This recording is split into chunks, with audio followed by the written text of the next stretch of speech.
It's okay to shut the door of your bedroom and have a good cry. It's okay to take your pillow and beat it on the bed, and have a good cry.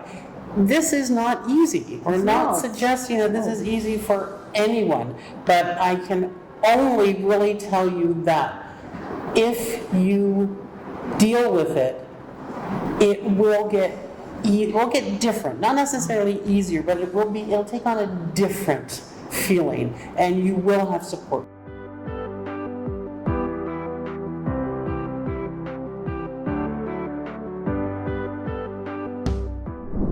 Hello everyone, and welcome to the Voice of Inclusion. This is our third episode, and we're very, very excited.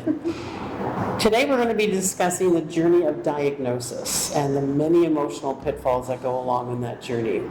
You all remember my co-host, Mrs. Ogunike. Please introduce yourself. Good morning, everyone. Hello, good afternoon, good evening, from what time you're watching us.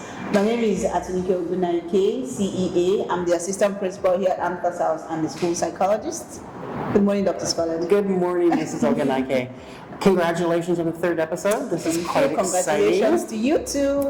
And today we're also joined by one of our school psychologists who actually conducts the psychoeducational assessments. We'll let him introduce himself. All right, good morning, Dr. Scarlett. Good morning, Mrs. Ogunike. Good morning, everyone. My name is Wali Obamadioko. I'm an educational psychologist and the school psychologist at Amherst House here. It's good to be here. It's welcome to have you. Thank you. So as I said, today we're going to talk about the journey of diagnosis, and it really is a long journey, and it is a scary journey, and it's really not a wonder that many parents shy away from this because, like anything, we don't want any difficulties for our children. We want them to be happy and healthy and, doing the absolute best they can.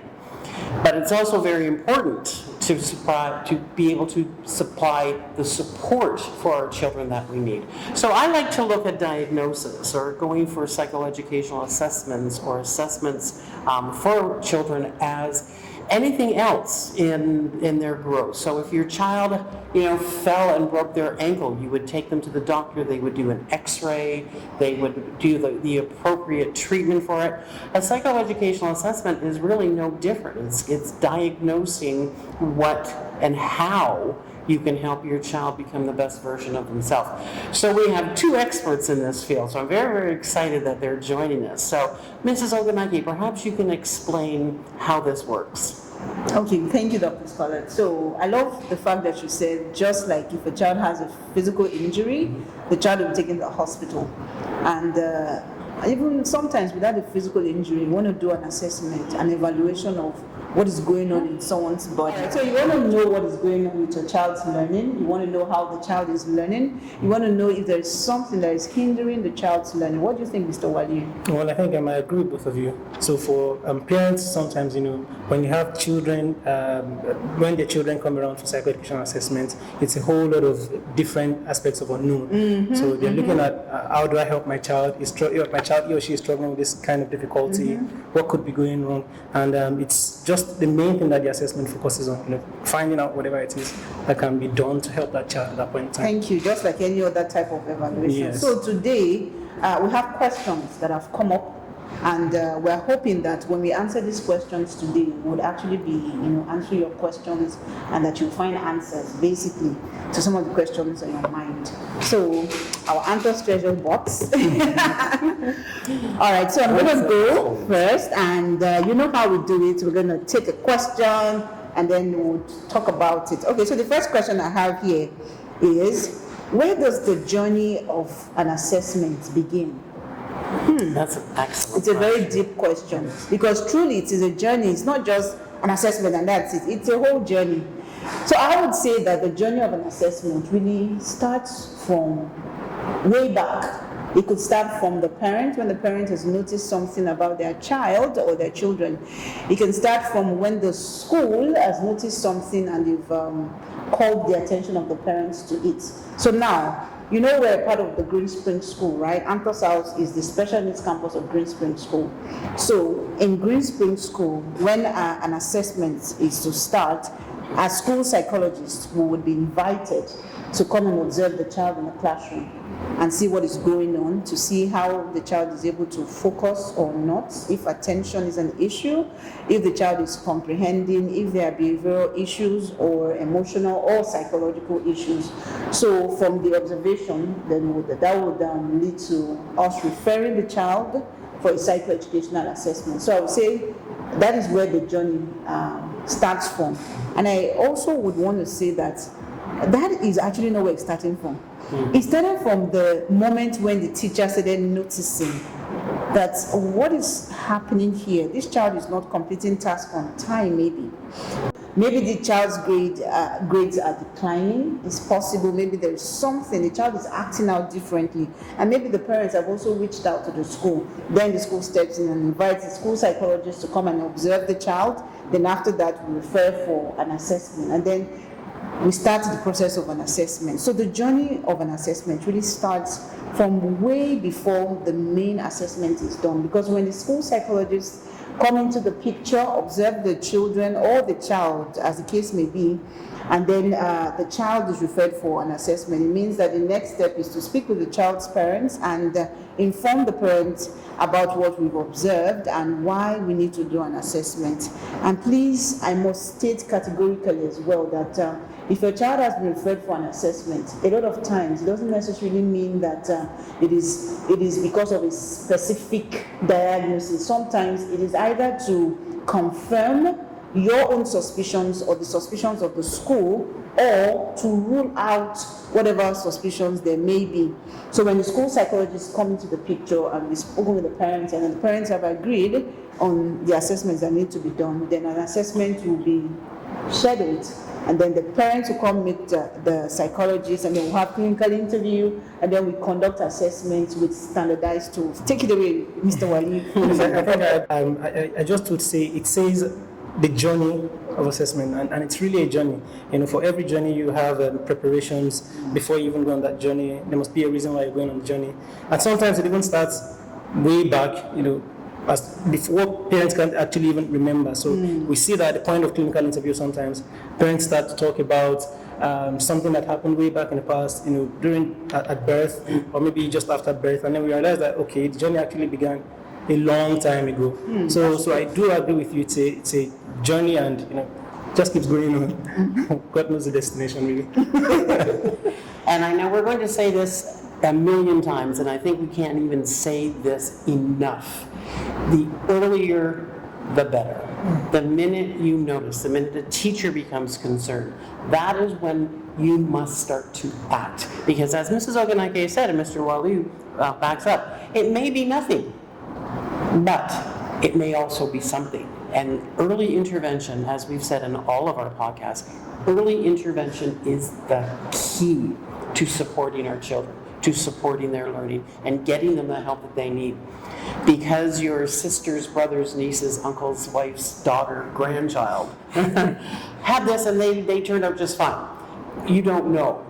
Every child is an individual, and there is nothing wrong with having them tested. And it's just like, take your vitamins, take this, take your testing, so we can actually find out how best to support you. Because even if there is no diagnosis, even if it is just this child's pathway, anything even small, we will find and make recommendations on how best to deal with it.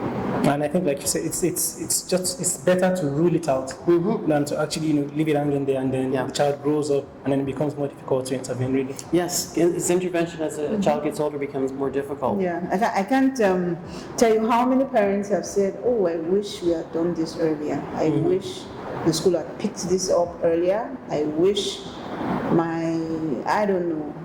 I wish we had noticed earlier. I wish we just did not wait, to have this check done." Yeah, I agree. We hear it all the time. But the good thing is, Anthos is here, and we're here to help. So Yes. anytime, any way. All right. So, Mr. What you Okay. next? My first time picking. Okay. All right. Why would an assessment be advised? Okay, why would an assessment be advised? So I think we touched on this a little, but there are many reasons why an assessment could be advised. Sometimes, it could be that the teachers notice some difficulties, in the classroom. Perhaps the child is struggling with a particular subject, and they've tried to intervene in the classroom, or still changes. It could also be that the parent has observed a couple of things, or maybe the child had gone through some experiences during the childhood, and then they realize that some of those difficulties have just persisted, and no changes whatsoever. That could also inform an assessment. And another thing I would like to touch on is it might not necessarily just be academic. It might not just be math, English, or just whatever subject they do in school. Sometimes it's something behavioral, for instance. It could also be visual motor coordination, for instance. The teacher might not tell me that way, but that's what the assessment is there for, to discover what it is that is going wrong, and then if there needs to be a diagnosis, put the diagnosis out there based on the findings of the assessment. And I think that's just one of the major reasons why an assessment can be advised, the difficulties to tackle difficulties that a child might be facing in the classroom, and to provide recommendations, really, because I feel like that's the end goal, really, to recommend the intervention that would help the child to become better. So over to you. Yeah, Mr. Wali, I agree with you on that. We're really lucky in Green Spring School because our mainstream teachers are trained to really pay attention, because we're a thinking school.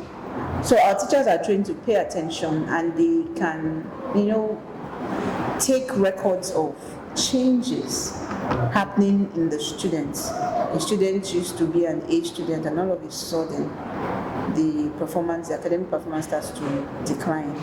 Something is happening. What is happening at home, it could be something external, not just in the classroom, that could inform the need for an assessment. Also, another thing could be, we've had cases of students that perform so well in the classroom, or even in tests. No, not in tests now, most times, in the classroom. But when it comes to tests and exams, the performance actually is poor. So the question is, how is it that this child is excelling so well in class, is not performing so well in exams? What exactly is happening? So there are so many things that could be the reason. So we've had referral for psychoeducational assessments based on that before. Now, what we found in most of such cases is that it could be a timing issue.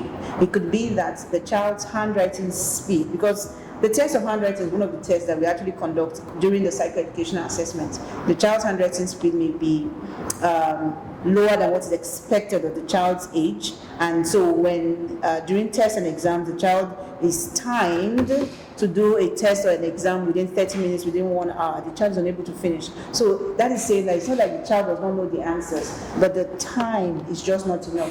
It could be other things. It could be that the child is just not comprehending properly, and then we need to modify, because the psychoeducational assessment actually prefers recommendations, specific recommendations to support students. So like I was saying, in such cases, if the child is referred for a psychoeducational assessment, now that is a reason for referral, right? And then would, from our findings, we recommend that if the child, from the child's report, if there's evidence of, the child's ability to complete time tests is less than the age expected level or the grade expected level, then we would recommend extra time, or whatever it is, as the case may be. So there are different reasons why a child could be, referred for a psychoeducational assessment. So I just touched on the access arrangement, because that's what I was talking about, the access arrangement and the extra time, a reader, modified carrier language, and things like that for external exams and internal exams. And it could also be just to rule out whatever suspicions that the parents or the school may have. I think that's an excellent point, because the psychoeducational assessment document that's created is a legal document, and once presented to a governing body, whether it be the British Council, then whatever is recommended in that document must be carried out. So you and I know my child needs, at least 25, 30 minutes extra time because they have this issue. Well, this proves it, It gives status to it, and then this is how this child is accommodated, and it is a legal document. So that on its face is very, very important, because we're supporting our children with what they need, when they need it, and how they need it. And the school or the governing body has to do it. There's no question about it whatsoever. So excellent point. I think just to add to that too, sometimes you also have cases where a child is actually excelling really well, like beyond what is expected of the child's age group. I know Yes. keeping the child in that particular class could actually be a disadvantage to the child. So having an assessment done can also inform the school on whether to fast track the child's education or provide a different kind of challenge to ensure that the child keeps going on. And I need to also say that indirectly or even directly, we are helping teachers too. Teachers who have been trying all their possible best and no changes, instead of getting frustrated, seeing that okay, this is where the difficulty is, can actually help them to manage their emotions and have a proper understanding of what the child actually needs. You talked about some of the students that are excelling in class, and the assessment could actually inform of the curriculum, whether to step it up and things like that. I also wanted to touch on the fact that I think we've been speaking a lot about academics and intervention for academics and all of that. There are other aspects as well. We have cases of students that are high functioning, but they have behavioral issues, all right, behavioral difficulties that are leading to class disruptions. They are just unable to cope in the mainstream classroom setting. So an assessment in this regard may advise or recommend that the child may need external support like class facilitation, so that the facilitator is managing the child's behavior in the classroom and reinforcing the child's learning, taking the child out for therapy and whatever it is that the child might require. So it's a whole lot. We can't actually talk about everything. Actually, it's a whole lot, but it's a very comprehensive type of assessment, and we actually recommend that. In fact, all students should have. Yes, Everybody should enjoy this. All students should should undergo, a psychoeducational assessment. So you really know. I mean, the whole idea is checking a child's or an individual's current functioning in the cognitive aspect, academic achievement aspect, the behavioral and emotional functioning aspect, and it's a whole lot actually, intellectual ability and all that. It's a very comprehensive report. I personally respect psychoeducational assessments, right, Mr. Wali? I do. And we respect your respect. Okay, let's move on. This is a good idea. All right, so I'm going in for the next one. So this question says, what are the possible emotional roller coaster pre-assessments? We already started talking about things that can happen. Mr. Wali touched on the preparations that need to be put in place sometimes, before an assessment can be done. Part of this preparation is actually the emotions that are attached to it. We've had cases of the denial part. No, my child is not this, it cannot be, this child is a high flyer, it doesn't run in the family. We've had cases of, oh, you really think my child needs this? Okay, fine, no problem. If you say so, you are the professional. We've had cases of, okay, fine, we're going to do the assessment, but then we don't show up for a long time. Then we don't show up. Then we come again, and then 3 years down the line, we are still on this battling list, and question is, have we done the assessment? Not yet. So there's so much. So pre-assessment, the kind of emotional roller coaster, because as psychologists, as part of the assessment, we conduct a clinical interview. So when we conduct clinical interview, you know that the parents are able to share a bit of what is happening. Sometimes we have conflicts between the mom and dad. One wants to do it, the other does not want to do it, and all of that. And then we also recognize the fact that it is not easy, actually, hearing that your child is on a different path, or the child's learning is being affected, or that there are gaps in the child's learning. We respect that, and we do not take it lightly. A parent hearing that the child needs extra support, the child needs an assessment to, we understand that part, that is not easy. So some of these emotions could be, just wondering why, what did I do wrong? We've had parents, we've had parents start to think like, oh my God, there was something I did wrong. There was something that I just didn't do right. They start to blame themselves, or they start to think that if this assessment happens, it may be their worst nightmare, because they have an idea that there's something going on with the child, but they just do not want to face reality. So the emotions are so much, and then so we try to guide parents and support them through these emotions and assure them that the assessment is objective and is going to only show what is there, really. It is going to be indicative of what exactly the child is presenting with. All right, so if you're at that state, right now where your child's school has reached out to you and has advised that you need to take your child for an assessment, we acknowledge the fact that there may be so many emotions going on in your mind. You don't know if that's the right step. You don't know if that would make your child to become labeled, if there will be some labeling happening, or different things. There may be just so many things going on within your mind. Please reach out to us and let us guide you. All right, let's guide you on this. But I can assure you that doing an assessment is the right step. Oh, absolutely. Mr. Waliu. I think it's really a roller coaster. I mean, it goes up, goes down, it just goes everywhere really, because you have different kinds of emotions modeled up. Like you rightly said, parents have to battle a whole lot of thoughts that come into their mind about their child. And personally, I look at parents of children without special needs, and it's difficult enough. I mean, and to hear that, or to even have that thought that there is a possibility that after this assessment my child might actually come up with a label, or there might be something wrong with my child that I wouldn't say wrong, but there might be something, a different path, like you said, that the child has to take. I think that's one of the things that parents find difficult to battle. We've had cases of parents actually breaking down in tears while talking about their child. So it's really a whole lot. But then, like you said, if you don't face it, then it just keeps, if there is a concern, the possibility of it getting more complicated is just right there. So it's better you just have to try to manage the emotions, get it done.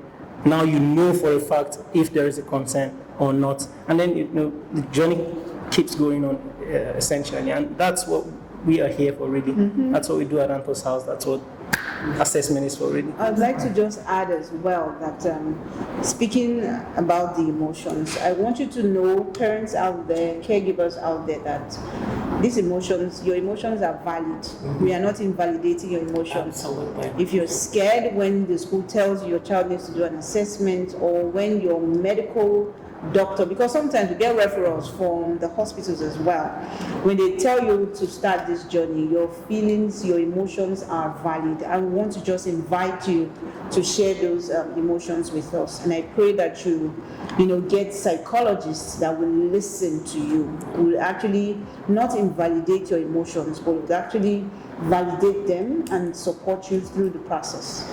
That's very important. It really You can share some of your experiences in the comment below. Yeah. All right? Thank you. Okay, Mr. Wiley. Go next.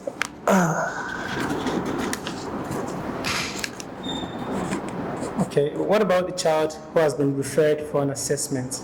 Yes, so this is really important, because children are most times overlooked.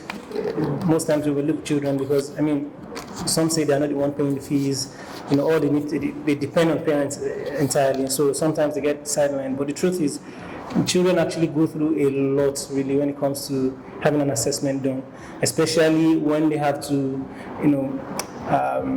be in school, have their teacher know about things like this, or maybe even their classmates, for instance. So we've had cases where children come in and they're all gloomy, and already they have this feeling, oh, I'm here for an assessment, so there is a problem.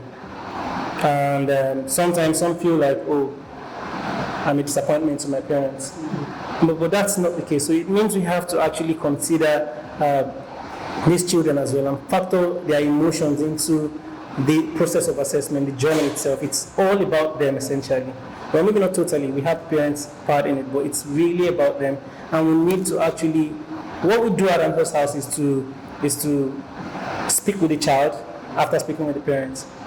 Try to allay the fears of the child and let the child know that, okay, you being here doesn't necessarily mean that there is something, or there is a diagnosis, or you're going to be here at Anthos House. So we try to educate the child and get them relieved, essentially. And because if they have all of these emotions going on and you go on the assessment, I mean, guess what's going to happen? It affects the assessment itself. Yes. It affects the assessment itself. So we try to understand them. And I think it's important for parents too to know that as much as they might be going through a lot of emotions too, their child is also going through a whole lot of emotions, and put them into consideration, make them feel loved, try to let them know that this doesn't mean that this is not the end for them, essentially. I think that's, yes, I think that's really vital. I mean, Yeah, Mr. Waliu. I mean, let's picture this. I'm trying to create a scenario here, right? Picture this: you're a student in elementary or in secondary school, and you're trying your best. At least you're trying your best, trying to impress mommy and daddy.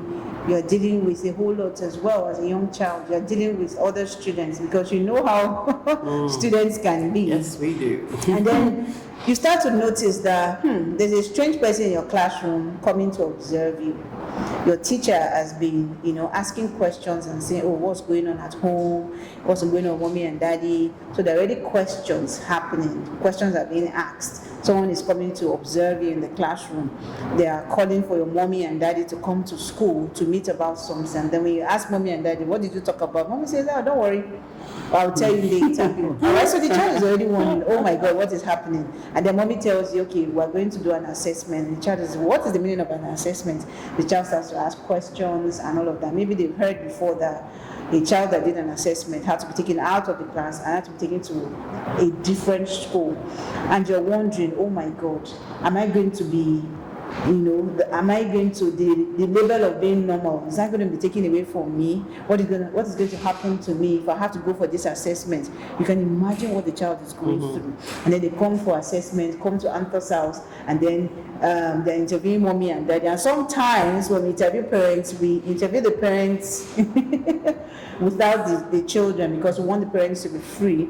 And then afterwards we bring in the children and have more like a clinical interview with them as well, to hear from the child's perspective. And sometimes these children are able to express to us how they feel, even just missing school that day, coming to do an assessment. They don't even know what is expected of them. So as psychologists, like you rightly mentioned, Mr. Waliu, we try to allay their fears and try to explain what a psychoeducational assessment is, explain what they are feeling, explain and let them understand why they are there, why they are doing this assessment, and the end goal, which is to support them, and the types of support that are available for children. And one of the things we find out at the end of the day, have you noticed how their mood changes when they start to do the assessment, because the assessments are very interesting. So we tell them, so it's not the type of test or exams you do in school, so you don't need to prepare, so to say, for them. I mean, the IQ test, a lot of times when I'm doing the IQ test or the memory test, in fact, you'd be wondering, is this the same child that came in? Because the tools that are used are standardized and they are really interesting tools. The questions are very interesting.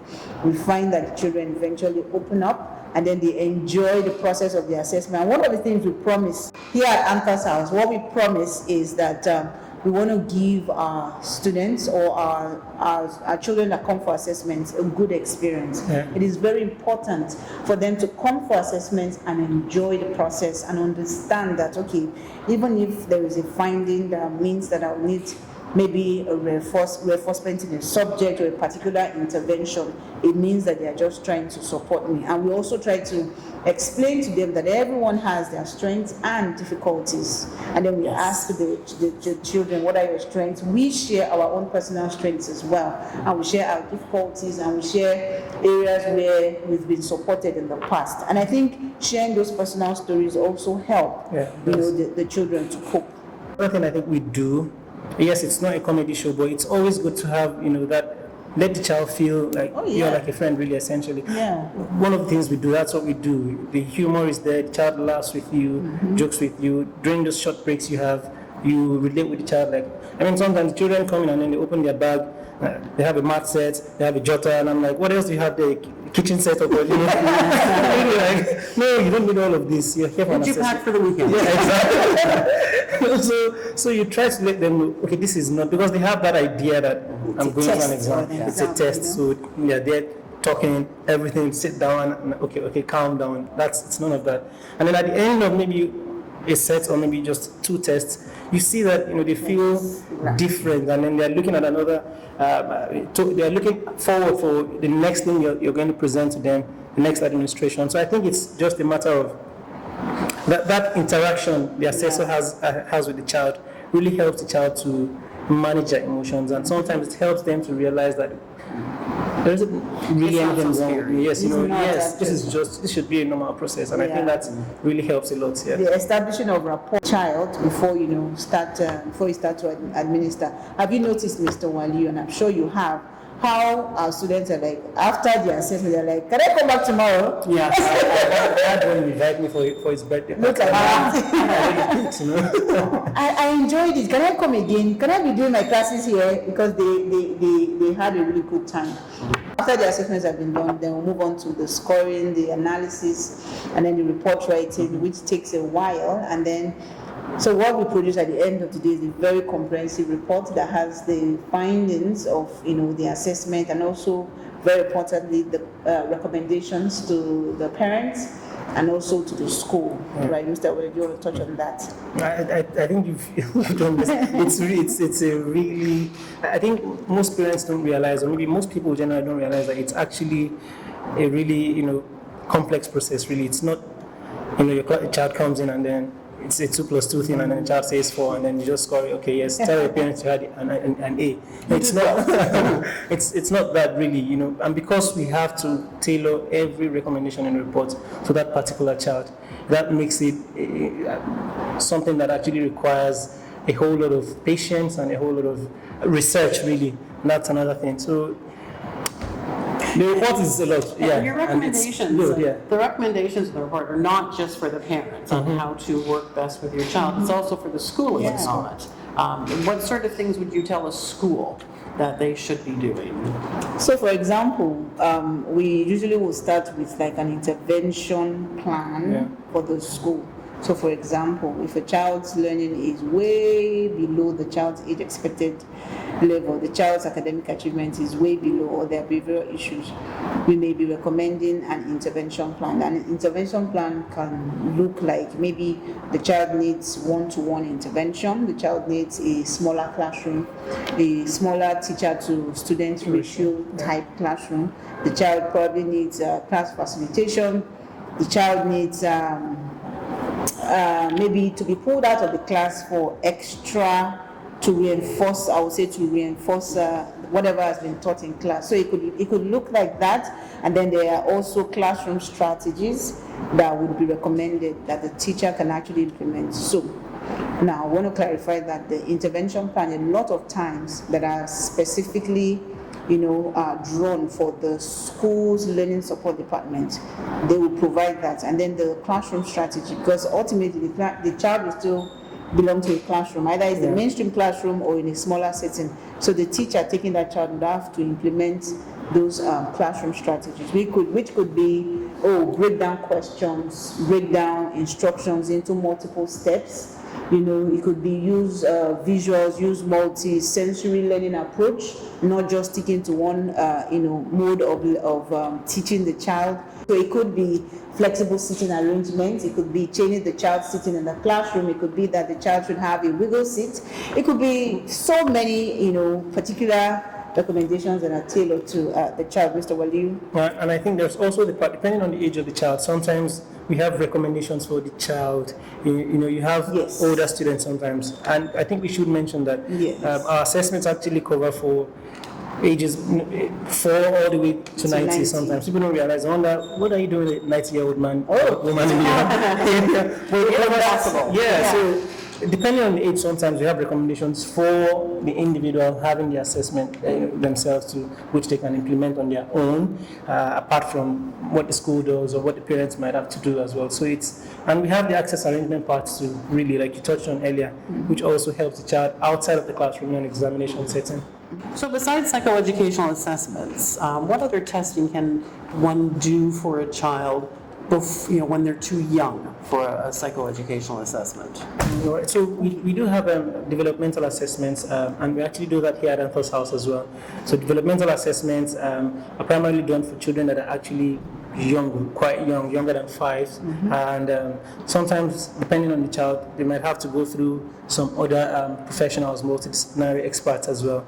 The likes of maybe a speech therapist, an occupational therapist, behavioral therapist as well, depending on the child's needs. And it's quite important because at that particular age, like we said, early intervention is key, really. And for you to have an intervention, it means you have to do it early enough. So, and having all of those milestones checked, that's what the developmental milestone will really focus on keying before we get to the point where the child starts going to access psychoeducational assessment. Okay, would it be fair to say that you would then say to a parent, a psychoeducational assessment, the type that we do here, is best to do, say, around 5.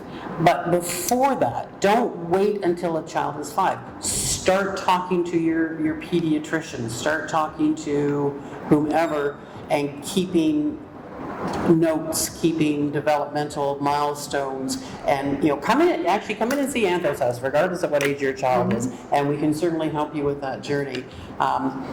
Is that fair to say? Yeah, even the pediatric evaluation works well because they are able to assess really young children and check findings of whatever it is that the child is presenting with, whatever gaps the child has in the child's developmental milestones, basically. So it's not until the child is 5 that you want to come and do a full-blown psychoeducational assessment. There are so many other assessments, but there are centers that do I would say assessments for younger children beyond pediatric evaluation. There are assessments for cognitive skills for very, very young children.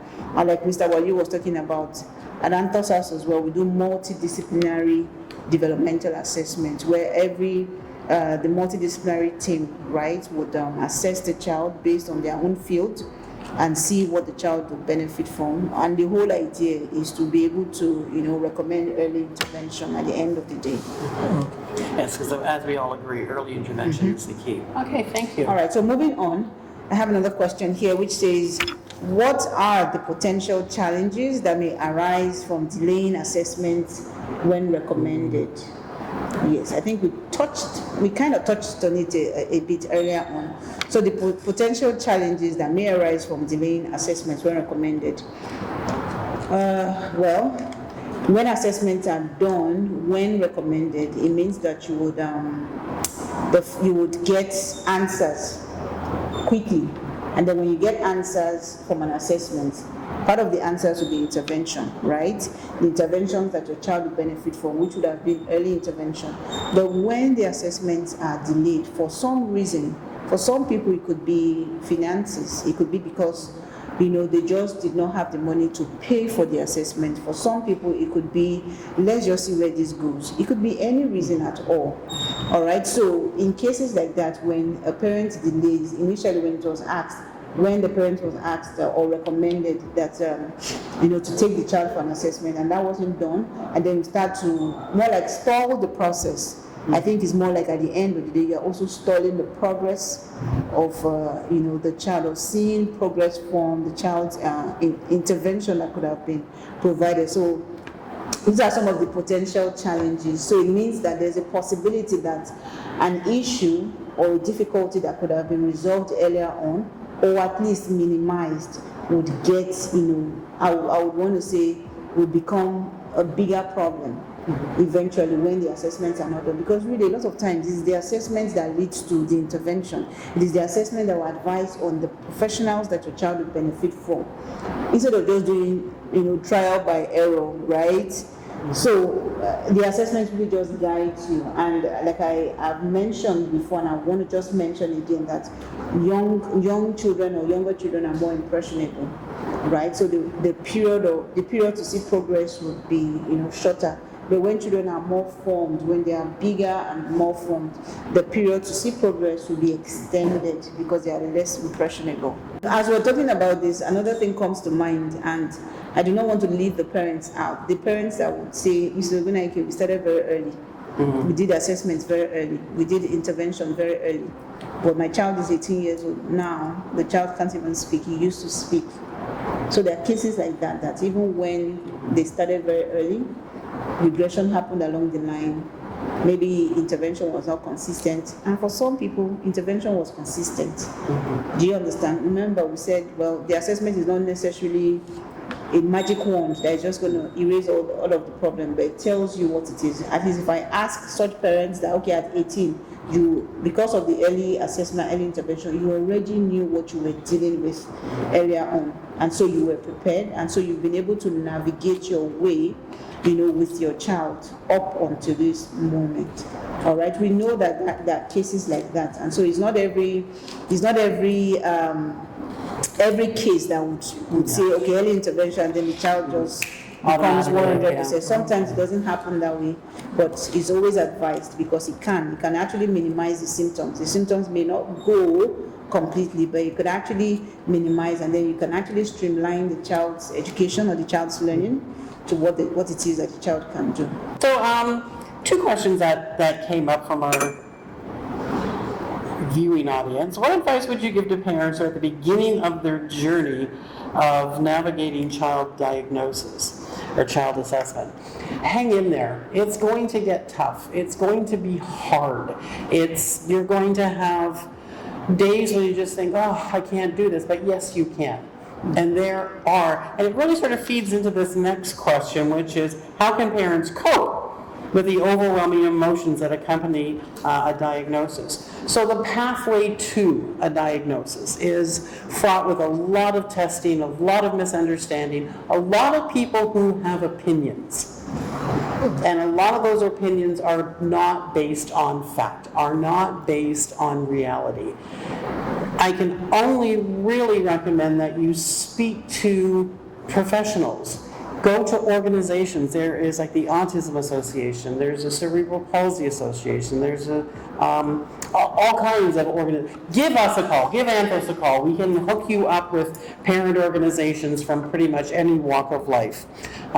It's just so important to have your support as well. Not only is your child going to require support, but you're going to need support. And it's okay to walk away for a few minutes. It's okay to give yourself some time, the time that you need to adjust to this new normal. Mm-hmm. And that's perfectly fine. It's okay to shut the door of your bedroom and have a good cry. It's okay to take your pillow and beat it on the bed, and have a good cry. This is not easy. We're not suggesting that this is easy for anyone, but I can only really tell you that if you deal with it, it will get different. Not necessarily easier, but it'll take on a different feeling, and you will have support. Support is out there. The support starts with Anthos House. So give us a call, come and see us, and we can help fit you into all these different wonderful organizations that exist out there that deal specifically with certain issues and then in general with a lot of issues. So please, just give us a call. We're here to help. All right. I have here, how can parents navigate the process of disclosing their child's diagnosis to extended family members, friends, and acquaintances? So this is really an important question because parents have to be very careful. Essentially, when you're revealing this to others out there, there's always a possibility that this might be used against your child, and that's a major aspect of concern because how does the child cope with that emotion? So I would say that parents have to, consider who they reveal to first. I think family members, very important, siblings, very important, and they have to explain But what that diagnosis really is about, if it is a diagnosis, let them know that this is how to support your brother, your sister, or maybe your cousin, whatever it is. They have to actually speak to that, educate the people you're actually informing about what the condition really is about. I think another thing I would like to add to it is the fact that I like to say that don't prepare the world for the child, but prepare the child for the world. So you can try your possible best, and try to speak to family members, friends, and all of those to try to, help the child to feel loved, to do all of that. But in the world we are in today, whether that's online or offline, we'd come across people who would, go for the kill, who would try to use whatever it is, and they do it for traction, just to be out there. But that can be really damaging for the child if you don't prepare the child for the world.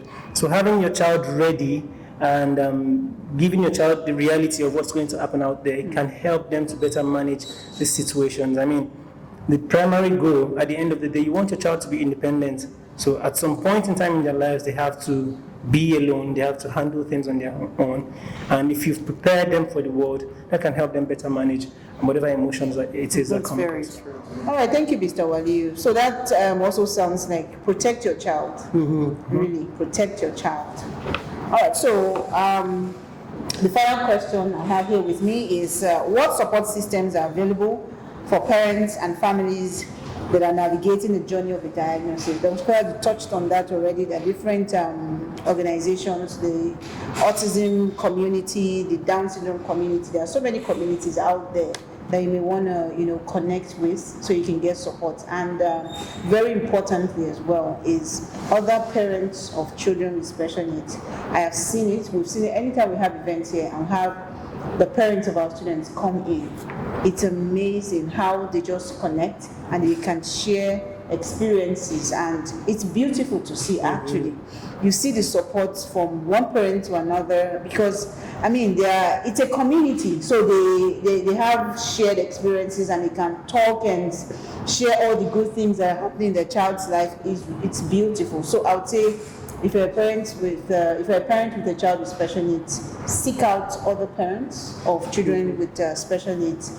I think that's one support that you may not be able to find from someone that does not understand, because they understand what you're going through, and you can share ideas and get as much support as you need. And then very importantly, Anta's House, when it comes to supporting families and students with special needs, Anta's House is the place to be. We will listen to you, we will hear you, we will guide you and support you, whatever it is that you need. We're not saying that we have all of the answers, but we can guide you certainly, and help you to navigate the roller coaster of doing an assessment, or what happens after an assessment has been done, or after there is a diagnosis and all of that. So we're here for you, really. We want you to share in the comments below some of the experiences you've had. If you have questions, please put it in the comments and we'll answer you. Thank you, Mrs. Ogunaki, and thank you, Mr. Waliu. Thank you. And thank you for joining us. We're so excited to have these podcasts that we can reach out and help anyone who needs the help. And Mrs. Ogunaki is not, saying it just for saying it. If you have a question, if you have a concern, if you have a thought, we sort of have in the administration office anyways, Mrs. Ogunaki and I have this sort of, if you sort of go, that's when you reach out and call us. Give us a call, send us an email. If we don't specifically have the answer, we will help you find it. We will help you connect. We do know the organizations, and we're here to help. Your child does not have to be a Green Springs child, does not have to be an Anthos House child. We are here to help, to connect with the community. So thank you for joining us today. We just love you. Mr. Waliu, thank you so much for joining us. My partner in crime. Thank you, Dr. Scott. Thank you so much. It was a good one. It was.